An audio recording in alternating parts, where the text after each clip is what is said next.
Iran dilanda panik selepas seorang pemimpin penting terbunuh dalam satu siri peristiwa yang mendedahkan pengawal revolusi Islam di beberapa medan pada masa yang sama.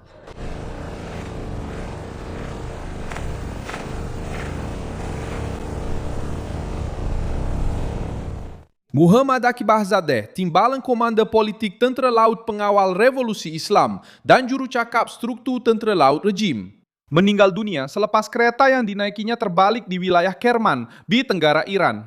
Menurut media yang berkaitan dengan rejim itu sendiri dan liputan antarabangsa yang mengikuti kes tersebut, versi rasmi menyatakan ia adalah kemalangan jalan raya. Bantuan kecemasan diberikan, dihantar ke pusat perubatan dan kematian disebabkan oleh kecederaan yang serius. Tetapi saat kematian itu telah membuka luka politik yang sukar untuk disembunyikan. Akbarzadeh merupakan suara awam bagi tekanan Iran di Selat Hormuz. Beliau telah dikenakan sekatan oleh Kesatuan Eropah pada 8 Jun dan sering muncul di tengah-tengah retorik kekuatan yang digunakan oleh Tehran terhadap Barat. Sementara itu di luar negara, polis Montenegro dengan sokongan langsung FBI telah menahan Amir Barati yang dikenal sebagai pengendali siber yang dikaitkan dengan pengawal revolusi Islam dan dikehendaki oleh Amerika Syarikat kerana serangan terhadap universiti-universiti. Di dalam Iran, laporan baru mengenai penindasan dan pertempuran di kawasan sensitif menunjukkan rejim dikelilingi oleh ketidakpercayaan, ketakutan, dan keletihan. Apa yang sebenarnya berlaku?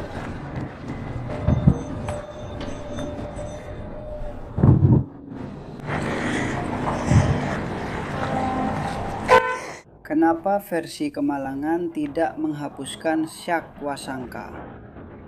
Bagaimana Teheran akan menggunakan kekuatan? Sementara kehilangan nama-nama penting, saya akan ceritakan semuanya kepada Anda. Jika Anda suka kandungan yang terus terang dan tanpa meleret, pertimbangkan untuk melanggan kerana di sini ada video seperti ini setiap hari.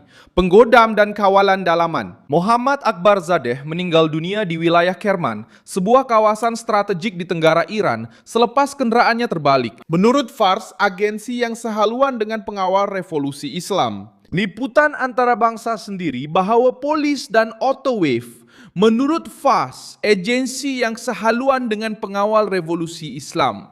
Perkhidmatan kecemasan telah diaktifkan. Dia telah dibawa ke unit perubatan dan pihak berkuasa telah membuka siasatan mengenai keadaan kemalangan itu. Maklumat rasmi cuba menutup kes Hipotitli sebagai satu tragedi di Autowave. Tetapi kematian seorang pegawai politik Tentera Laut Pengawal tidak muncul dalam berita sebagai perkara biasa kerana Akbarzadeh bukanlah seorang pegawai yang biasa-biasa sahaja. Dia bercakap bagi pihak cabang Tentera Laut Rejim pada saat konfrontasi secara langsung di Selat Hormuz. Kesatuan Eropah telah meletakkan Akbarzadeh dalam senarai sekatan pada 8 Jun, menyatakan bahawa beliau adalah timbalan Komanda Urusan Politik Tentera Laut Pengawal dan bertindak sebagai jurucakap organisasi tersebut. Majlis Kesatuan Eropah menuduh Tentera Laut Pengawal mengancam, mengganggu dan menyerang kapal-kapal dagang selain cuba mengenakan cukai dan kawalan ke atas lalu lintas maritim di rantau tersebut. Pada hakikatnya, Akbarzadeh adalah antara wajah utama dalam tindakan intimidasi Iran terhadap kapal-kapal yang melalui salah satu laluan paling sensitif dalam perdagangan global. Kematian ini juga memberi kesan kerana Akbarzadeh secara terbuka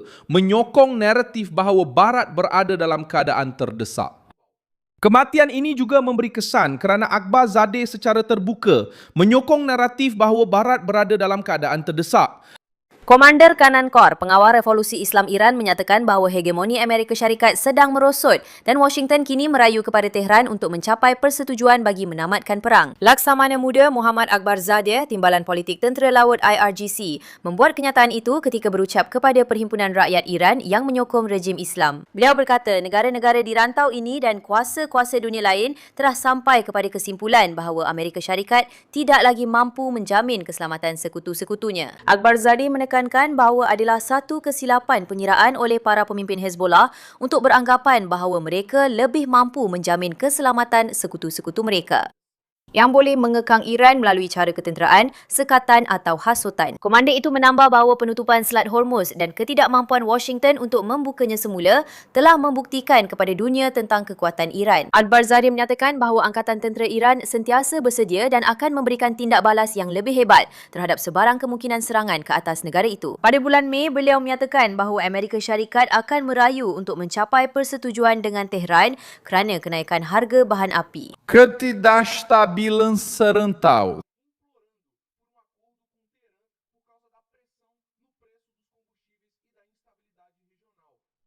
Hypothetically, offer wave, hypothetically, offer wave, hypothetically, offer wave, hypothetically, hypothetically, offer wave. Jika orang Amerika benar-benar melakukan sesuatu, ia sebenarnya bukan satu tindakan, tetapi lebih kepada satu reaksi.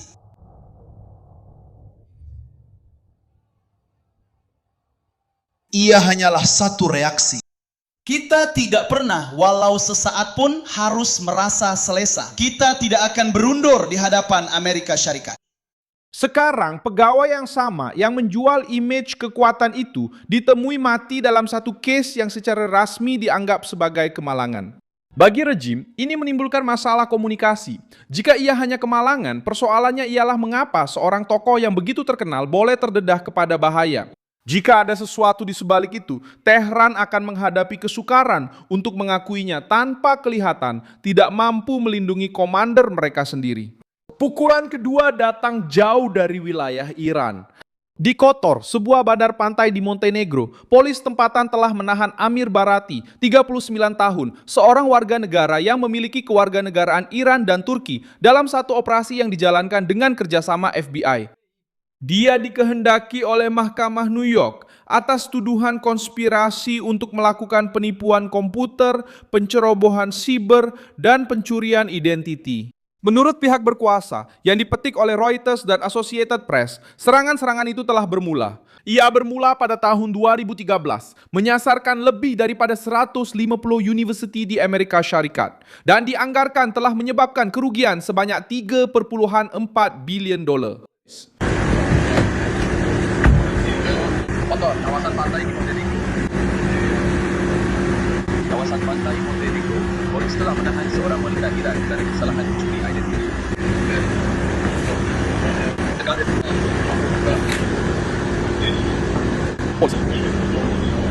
Tuduhan terhadap Barati menambah tekanan terhadap pengawal revolusi Islam kerana data yang dicuri dan akaun universiti yang digodam dikatakan telah digunakan untuk kepentingan pengawal itu sendiri.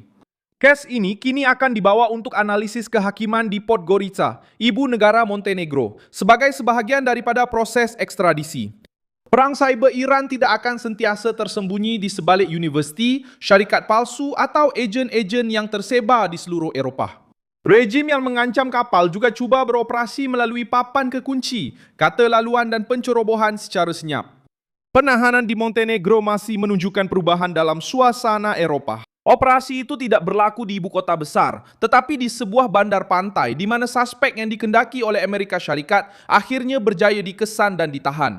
Ini penting kerana ejen yang berkaitan dengan rejim bermusuhan sering menggunakan rangkaian, perjalanan antarabangsa dan dui kerakyatan untuk bergerak dengan pendedahan yang lebih rendah. Tindakan bersama dengan FBI menunjukkan bahawa kerjasama keselamatan semakin mengetatkan kepungan terhadap pengendali yang berkaitan dengan pengawal revolusi Islam. Bagi Teheran, setiap penahanan seperti ini mempunyai kesan politik kerana ia menunjukkan bahawa struktur luar rejim boleh dijejaki, dikenal pasti lokasinya dan dibawa untuk bertanggungjawab di hadapan undang-undang. Di dalam Iran, perhatian juga diberikan kepada tingkah laku milisia Basij. Organisasi Hak Asasi Manusia melaporkan bahawa Amir Mohammad Kazemi, seorang askar muda berusia 19 tahun dari Bandar Negar, daerah Batsir, wilayah Kerman, telah dibunuh selepas satu insiden yang berkaitan dengan muzik kuat semasa bulan Islam Muharram. Aduan yang diterbitkan oleh Renggal menyatakan bahawa ahli-ahli Basij terlibat dalam tindakan tersebut. Kes ini telah menimbulkan kemarahan penduduk tempatan kerana ia menunjukkan bagaimana penindasan harian terus menyesakkan rakyat dalam perkara-perkara kecil kehidupan seharian.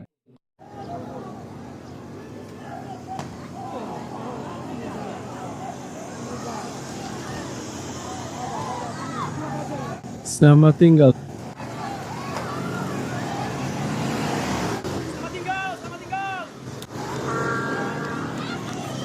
Apa itu? Apa itu? Apa itu?